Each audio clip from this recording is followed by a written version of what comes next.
Hi mga langga, and hello din po sa lahat ng ating viewers, listeners, and subscribers, pati na rin sa ating mga haters.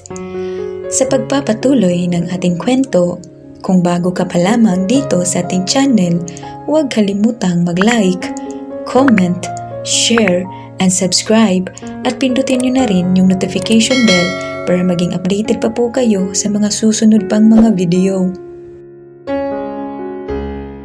Tunghayan po natin ang ika-44 na kabanata ng Mafia Queen, My Wife. Monica's point of view. Then, how about Marcos Saavedra? Ibig sabihin ba hindi mo siya kaibigan dahil nagawa mo siyang patayin? Sorry talaga. Wala akong nagawa. I'm sorry for not telling everything. Naipikit ko yung mata ko bago hinilot ang sintido ko. Ilang oras na ang nakalipas mula nang matapos ang mga pangyayari yun pero hindi pa rin yun naalis sa isip ko. Sumasakit yung ulo ko sa mga nangyayari. I know. Alam kong may kakaiba sa lahat ng to at hindi ako tanga para hindi malamang si Liam ang puntirya ng taong may gawa nito. I felt it. The urge that someone is just here. Nasa paligid lang at palihim na tinatraydor ako. I look at them one by one na kanya-kanyang nag-uusap para sa mga gawaing nakatoka sa kanila. They are planning on how to figure these things out. Damn! If there's a traitor nearby, imposible naman sigurong isa sa mga agents ko yun. I have a lot of people working for me but these girls are not just my agents. They are also my friends. Dahil bago ako magkaroon ng ilang dosenang tauhan, ay sila muna ang unang nagsilbi sa akin kaya imposibleng may traitor sa kanila. I know that they are hiding something from me but I have this feeling that it's not that harmful. I opened my phone at tumambad dun ang stolen shot ni Liam habang nakasuot ng unicorn onesie. Tulog na nakanganga siya sa picture habang nakaunan sa hita ko at yakap-yakap pa yung malaking stitch na binigay ko sa kanya. I smiled because of that. This guy can made me smile in just by a piece of picture. Kinunan ko yun noong nakaraan na nag-day off kami pareho. We watched Sleeping Beauty. That time. Yes, you read it right. We watched that fucking princess that have slept for 1,000 years and waited for her prince to kiss her, wake up for their happily fucking ever after. He requested it so I gave it to him. Ang problema ay wala pang kalagitnaan ay nakatulog na siya dahilan para matuwa ako sa itsura niyang parang tangang nakanganga kaya naisipan kong picturean siya. I never set my wallpaper. Kung ano ang wallpaper ng phone ko nung binili ko yun na yun. Wala akong time for personalizing my things dahil busy ako. But with Liam, he have all my time. But I suddenly frowned when I remember those lines again. Saying sorry for something he did that I didn't even know. Naguguluhan ako sa kanya. Para saan yung sorry niya? For my Kuya Marco? Is he claiming that what Jason said was true? Damn it, nalilito talaga ako. Should I order B to investigate him once again? Boss, pero kung uutusan ko ulit si B, baka naman matuluyan na siya niyan. Charlene was declared in coma and Z is still under recovering. Hindi pwedeng may masaktan na naman sa mga agents ko. Boss, hello? Yes? Damn it, nawawala ako sa focus. Nginitian nila ako tsaka tumango-tango. Kanina ka pa namin tinatawag, bossing. Tatanungin ka sana namin kung may bala ka bang mag-hire ng panibagong sekretary para maasikaso ni A yung pag-i-interview sa mga gustong mag-apply. Paliwanag ni B. E. Ha? Takan niyang tanong habang nakaturo sa sarili. Tumango-tango ako. Si Ina lang muna ang papalit sa pwesto ni Lani. Wala din naman akong pwedeng pagkatiwalaan bukod sa inyo. Bakit ako? Wala akong alam sa opisina. Reklamo niya kaya sinimangutan ko siya. Then study how to do it. Saan ko? Nakita ko kung paano siya nanlumo. Ay, wala talagang pakinabang tong si E. Tinawanan lang naman siya nung 4 pero hindi kalakasan dahil tulog pa rin si C. She suffered a lot of damage kaya pinaliwanag ng doktor na hindi siya basta-basta magigising. By the way, Beatrice, I sipped a small amount of coffee from my cup before continue talking. I want you to continue your investigation about Liam's lost profile. Pagtulungan niyo iyon ni Z. Nakita ko kung paanong nanlaki yung mga mata niya. Maging ang iba pa na nagpapatunay sa hinala kung may tinatago nga sila mula sa akin. I guess they know something already but they just don't want to say it. Kita ko ang kaba sa mga mukha nila. Pero sabi mo itigil na namin. Kinukontra mo ba yung sinasabi ko? I saw how they flinch. Mukhang ako na lang talaga ang walang alam dito. Hindi naman sa ganun. She scratched her head. Sige, susubukan ko.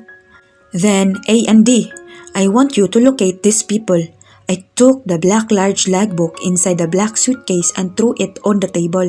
Bring them to me. Nakita ko kung paano nanlaki yung mga mata nila. D opened the logbook and her jaw dropped after seeing the content of the book. Who are they? I sip again and smile. People that I want to ask a lot of questions. Nakapamulsa akong naglakad palabas ng kwarto ni C. Nahinto lang ako sa paglalakad nang makitang nakaupo sa isang hallway lounge sina Ed na mukhang problemado. I smiled before walking towards their direction. It seems like you got a little problem there? I greeted, dahilan para magsilingunan sila sa akin na mukhang nagulat pa. Kaya lalo kong nilawakan yung ngiti ko. Queen. Ngumiti din sila at tumango. Yap, medyo may problema nga. Why? What happened? Frances scratched his head. Nawawala kasi yung isang attache case namin. Puro dokumento kasi ang laman nun. Documents, ha? I see. Tumango ako. I hope that you may find it soon because it seems very important to you. Naku, sobra. Importante yun. Dagdag pa niya. Nginitian ko lang sila pero hindi nagkalagpas sa akin yung nagdududang tingin ni Paul at Hiro kaya nginisihan ko sila. Well then, I'll go first. Tsaka ako tumalikod. Fools, important documents. Hell yeah, that logbook contains a lot of profile information of people connected with my brother's case. Naiwan nila yun kanina and I accidentally saw unread some of the pages. It's like a big journal about those people na may kinalaman sa kaso ng pagkamatay ng kuya ko. The only thing that makes me confused is the initials printed on the cover of the book. It says KM. And I'm not dumb to not get what those initial means. Kinuyom ko yung palad ko at agad na nagtungo sa kwarto ni Liam. Akmang hahawakan ko na yung doorknob nang bigla yung pumihit ng mag-isa. I frowned when I saw how pale Vincent is. What the fuck happened to you? Hinawakan ko yung mukha niya at mukhang nagulat pa siya na nasa harap niya ako. Tita, akala ko ba lagnat lang ang meron ka? I touched his forehead, but it's not hot. What kind of fever do you have that makes you pale like this? What? Mom didn't told you? Kumunot na naman ang noo ko. She said you had a high fever. Ngumiwi siya at bumuntong hininga tsaka inayos ang buhok na nagulo. Hinatak niya din yung tubong may gulong kung nasaan nakasabit yung dextrose niya. Well, you see? The doctor said that I have some kind of heart disorder that makes me experience some chest pains and fever. And your mom never told me? I sighed because of that. I was about to told you but I saw how busy you are, kaya hindi ko muna sinabi. Napalingon ako sa likuran ko nang makitang nakatayo doon si Vanessa, di kalayuan sa pwesto ko. She have her cold face kaya umangat ng pantay yung kilay ko. Looks like someone is in a bad mood. Mom. Vince didn't finish his sentence when Vanessa suddenly pulled him na maski ako ay nagulat. Hey, you shouldn't pull him just like that. Saad ko. She glared at me na ikinagulat ko. She never glared at me like that. I'm her mom. I know what I'm doing. Saad ni Vanessa. Pinagmasdan ko siyang maigi. Mukha siyang nagpipigil ng inis na parang kunting pitik lang ay sasabog na siya. What the hell has gotten to her? Mom, what are you saying? Vince said after pulling himself out of her grip. Why are you talking to her like that? Tanong ulit ni Vince. Tinignan niya lang si Vince na para bang may gustong sabihin pero kinagat niya ang labi niya tsaka bumuntong hininga. Come on, Vince. You should take a rest. Go to your room. Saad ni Vanessa. No, I said. Not after you explained to me what's happening to you. And why didn't you tell me about his condition? At bakit ko naman sasabihin sa'yo? Ako ang nanay niya. Walang masama kung ako lang ang nakakaalam ng kondisyon niya. I saw how she clenched her fist so tight na para bang nagtitimpi lang siya sa akin. Oh, come on, Vanessa. What's this nonsense all about? Why do you keep on talking to me like that? You're acting strange in a fuck-up situation like this. Slap. Mom!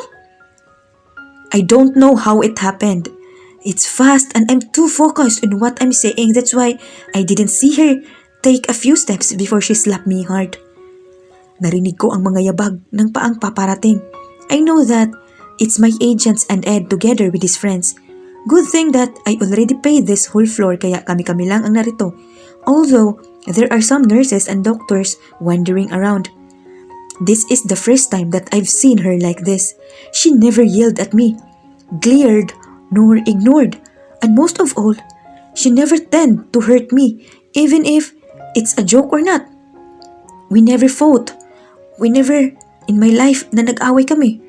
Vanessa and her son is the only person that I have ever since my brother died. Sa lahat ng taong pinagkakatiwalaan ko, Vanessa is whom that I trust the most. What the fuck? I heard Z's voice with a tone of disbelief. I touched the part of my cheek that she slapped.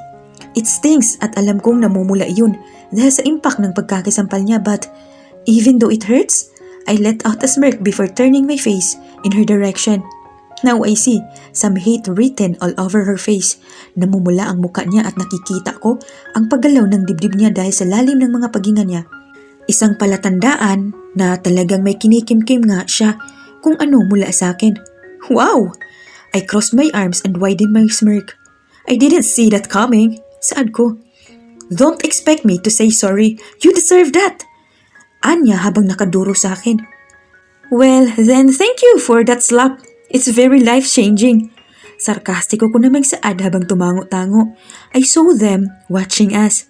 I know that no one will try to interfere dahil pagagalitan ko lang sila kung nagkataon.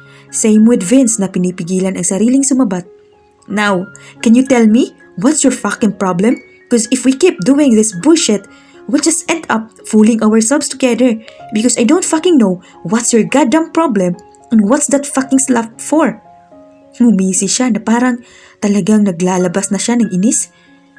I really can't believe that I gave my title to a worthless bitch like you. Saad ni Vanessa. I shrugged. But you just did.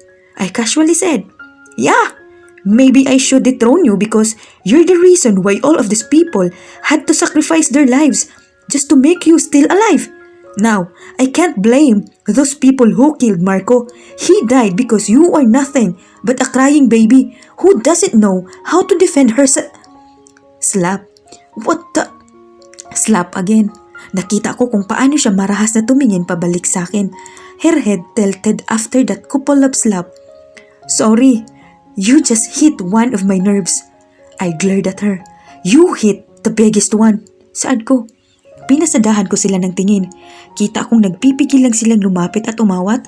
Nakita ko din ang mga nagtatakang mukha ni na Ed at si Vince na bakas ang pag-aalala sa mukha. I cussed because of irritation tsaka ako muling tumingin sa kanya. Dethrone me if you want. Hate me. Be mad at me. Do whatever you want. Take whatever you like. I don't fucking care. But let me tell you this. Once, umakbang ako palapit sa kanya habang di inaalis ang masamang tingin ko na diretso sa mga mata niyang nakatitig din sa akin. Dethroning me won't make you a real queen. Wanna know why? Because if I'm the worthless bitch, then you're the coward bitch. I'm insensitive and cold, but I never ran away from my responsibilities. I stared at her, then gave her a smirk. Unlike you. I didn't run away. I just need to save myself and my son. That's why I gave that title to you. Saad ni Vanessa.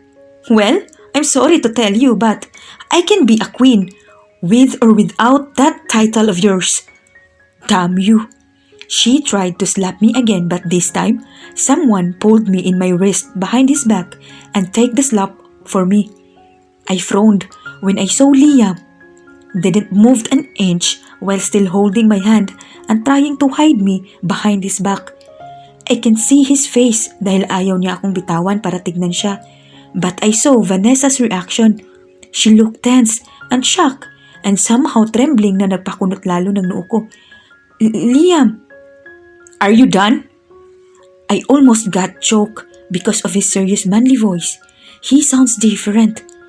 I never heard him like this before. It's full of authority and power, more like dominance as if he's superior.